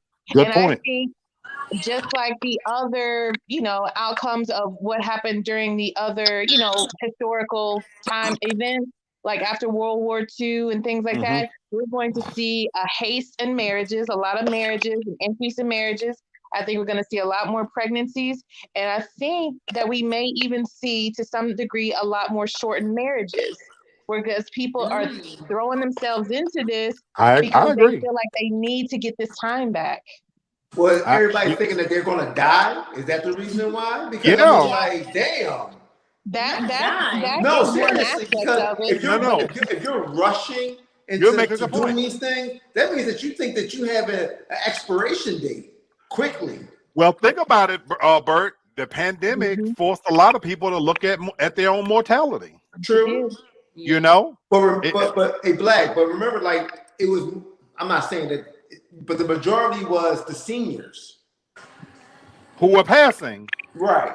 But now But I know you said with this other variant, now it's attacking. It is attacking these young people. Okay. You know what I'm saying? It. But but Tasha brings up a good point because for a lot of people, if they feel like, look, I've been cooped up and locked down for over a year, and like a rubber band, now I'm free. I'm gonna do everything all at once, real quick. And like I said, it's causing them to think about their mortality. I want to get it all in. You know, it's the same principle. I used to come up real big on funerals. My best scoring session was at funerals. When somebody died, people think about death and they want to have sex. Straight up. You know, my boy worked. Yeah. Oh my God. Funerals is a treasure trove. And wouldn't give up the drone. Yeah, you bring. Oh my God. Best place to get sex. Best time to get sex is after a funeral. That's nasty. It's human nature. It's grief. Makes you do weird things. Absolutely. Everybody grieve differently. Yep, grieve between them geeks. Yeah, you know. Absolutely. That's not no grief. I'm telling you. And so that pandemic, it touched me on a good point. For a lot of people, make them think about you got to remember a lot of these young people, their mentality is anyway, I don't plan on living to be 40 or 50. Wow. That's their that's their mindset. They live in what's the term? YOLO. You only live once. The mindset for a lot of young people, that's why when they were doing protesting, they're not scared to die. They're living hard and fast. They want everything, to Tasha's point, to happen right now. I'm not waiting. So, Tasha, you bring up some real good trends I think we should watch out for. A lot of rushes into marriages, a lot more babies, and a lot more shorter marriages because I didn't mean to marry her. You know, Tasha brought to my attention Safari and them. Boy meets girl, boy gets girl pregnant, boy decides he don't want to be a father, boy wants to be a free again. You know what I'm saying? And we see that happen. You rush into everything, and the love is so explosive. You can see the stars, and then it fizzles out so quickly because you really didn't get to know this person. You know, and it was grounded on to Bert's point. It was grounded in fear. We got together out of fear. You know, so I'm definitely not doing that. You know, I'm cautious. You know, as I wrap this up, I am cautious. I learned a lot about who I am. I definitely moved a needle in terms of what I'm looking for, but I'm not rushing to anything. You know, I'm still taking my sweet time. If anything, I'm going a little slower because I know specifically what I'm looking for now. And I'm no longer willing to settle for just a quick fix because I realize I can live without it now, you know? So I've never been at this place in my life where I'm good. I'm as good a place as I've ever been. If I can just focus on getting my health better, oh my God, I really would be living my best life. So that's where I'm at. So You want to say anyway, hi? Tony said hi, y'all. tell Tone what's up. Well, stay away from that slack. All right. I'll Make say sure. this. Shut Hey, up. Tony.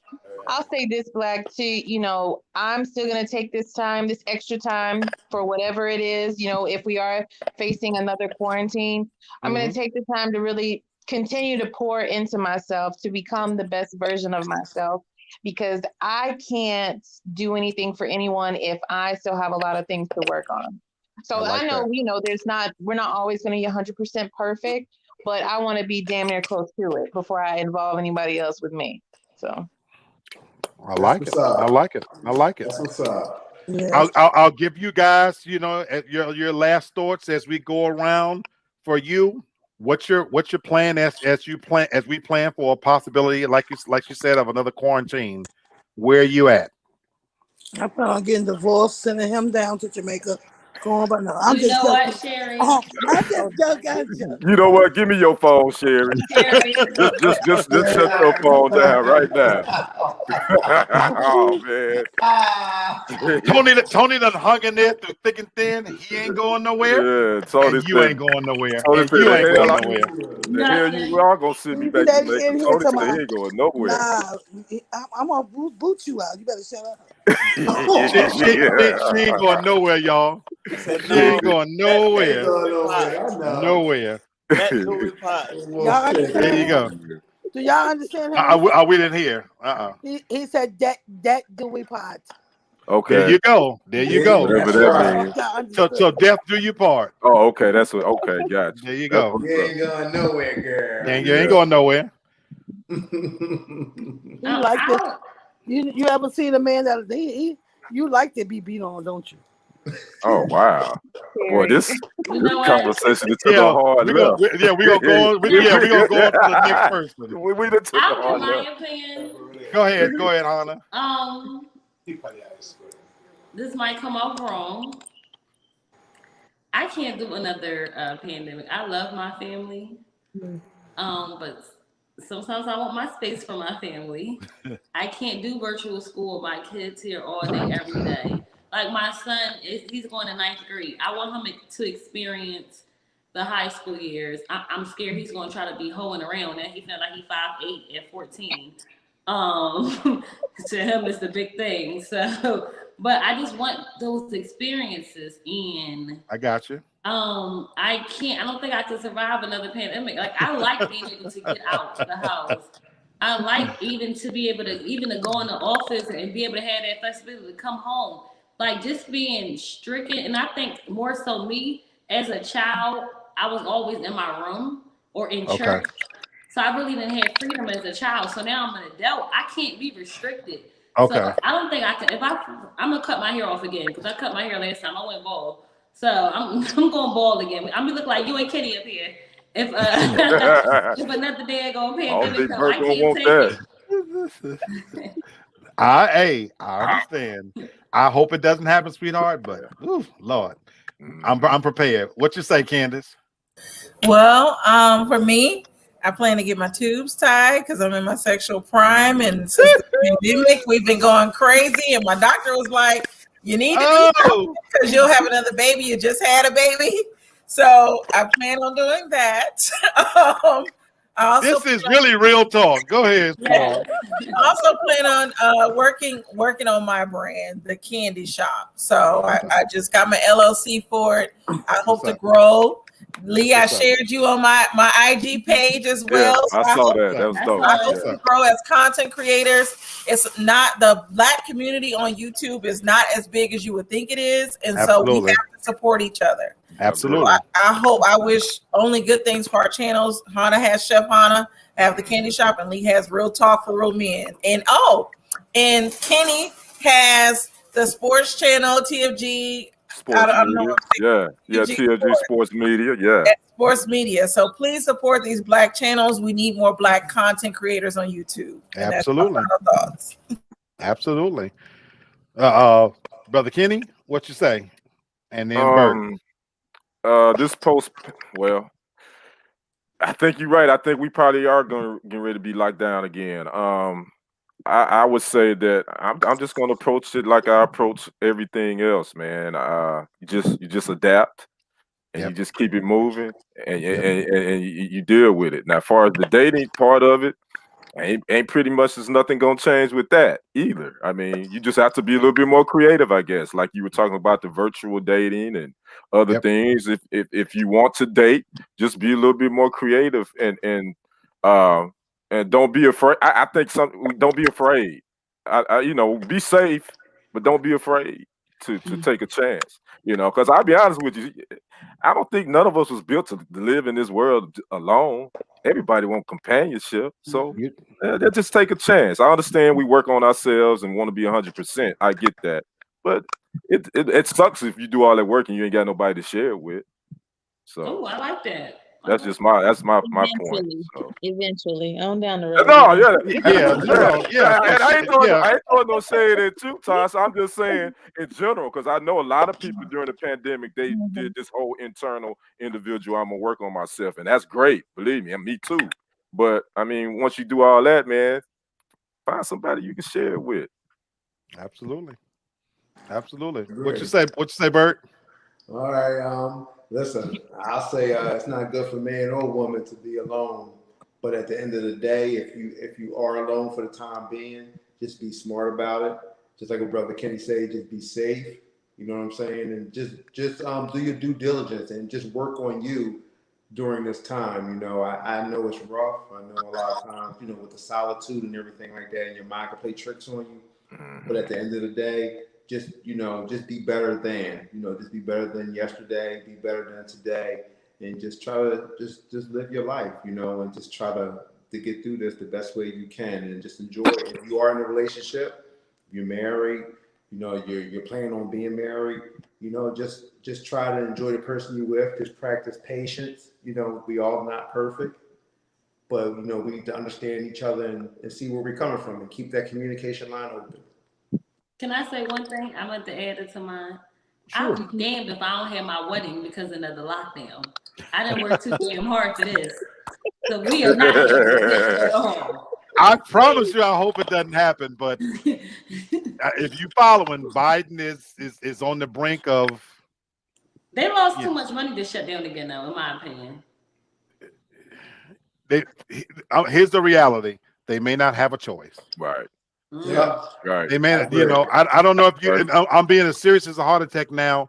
I have avoided the news, and I watched it today.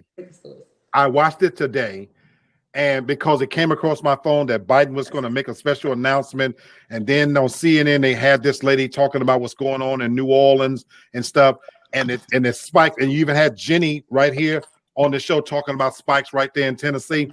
What they stopped doing, Hannah, is they stopped giving daily updates, and they're giving them by the month now because they don't want you to know what's really going on with the numbers. And I referenced the NBA championship at the beginning of the show. When you got 200,000 people mingling with no mask, and that was just one event. There's a cause and there's an effect. I pray to God we wrong, but I'm just saying they are serious, and they're saying this new virus is more contagious, and that's why it's affecting younger people this time. New Orleans is at capacity right now. They're turning people away, but nobody's reporting this. Right. Really? You know what? They're not reporting it, just like you said. They don't want us to know the real numbers, and then they don't want to cut off the economy again. Correct. That's the biggest thing. They don't care about the people. It's about the economics. So you're right. I agree with you, Connor. They don't want to, but now the hope is that if they do, that maybe there will be a better grasp, better execution. But I wanted to do this show because we were thoroughly unprepared for the first one. It caught everybody by surprise. This one shouldn't catch you by surprise. Right. Yep. Time to I stack agree. up your house again. You know, so that's what it is. So And don't everybody go out there buying out all the toilet paper either. right, Stop Hey, right. that. don't buy all my wine. And all the water and all that. Stop it. Don't do that. Everybody won. Don't buy all my wine. Forget that. And don't be taking all the Hennessy. Y'all know black folks. Yo, drink Hennessy. all Stop buying all the doggone all Hennessy. the coke was going. Hennessy and And a Douce. crime. And a crime. The other one. And a crown. Y'all leave that crown alone. Y'all know white folks don't drink crown. Leave that crown alone. I'll do the crown. Can I say one thing? We're Sure, joking sure. about alcohol, but this makes a point. Before they was letting you get it. Now the cognac when you go in the stores down here now, all of a sudden they slap signs up saying 1 per person. Oh, They did oh, not really? have that. Oh, I didn't Oh, wow. see that here. Yes. They did. I was in here. What was in there this weekend? And it says 1 per person. Oh. And it didn't dawn on me, but this Oh conversation wow. we're having. Oh wow. Is that No, happening in really? Tennessee? Tasha? I don't know. I haven't been in a liquor store in a while, but Okay, that's just okay. a common trend with most of the stores. They're saying that there's shortages. Things are taking Yeah. long to bring in. bring and in, people yeah. can't- But down here is only the cognac. Mhm. Oh wow. Okay. All Yeah. the cognac Oh, has. yeah. And I like Remy Martin. They haven't had Remy Martin in 6 months, they said. Mhm. Wow. Mm. So again, folks, I'm glad we did this. You know, we didn't have a large audience tonight. I still think it was an important conversation. I appreciate you guys joining me. Mhm. Let's be prepared. That's what it comes down to. You know, we're aware. You know, knowledge is power. We're aware. We adapted and survived the first one, and that's my last thought. Survive, adapt, and survive this one as well. Talk to your loved ones, people you love, and protect each other. And that's my final thought right there. So, like Kenny said, be open to the possibilities. You know, as we go along in this thing, we don't. You know, I'm alone. I'm not lonely, but again, I certainly don't plan on living the rest of my life out being alone. Like Kenny says, I do want somebody. You know, but to Tasha's point, I am working on being the best version of myself. Until I get there. And in order to get there, we have to adapt and survive. Facts. Yes, sir. You know what I'm saying? So we finished a little early, but I thank you guys for coming on. I love when we get to this part because I always say when we end Real Talk on Wednesdays, we are on the other side of this week, people. Yes, We got sir. 2 more days. Yes. You know what I'm Yes, saying? sir. So there you go. So again, enjoy the rest of your week. Be good to each other, and we'll see you on the other side on Sunday, hopefully, for another edition of Real Talk for Real Men. Love you guys. Love you back. Peace. Peace. That's what's up. That's what's up.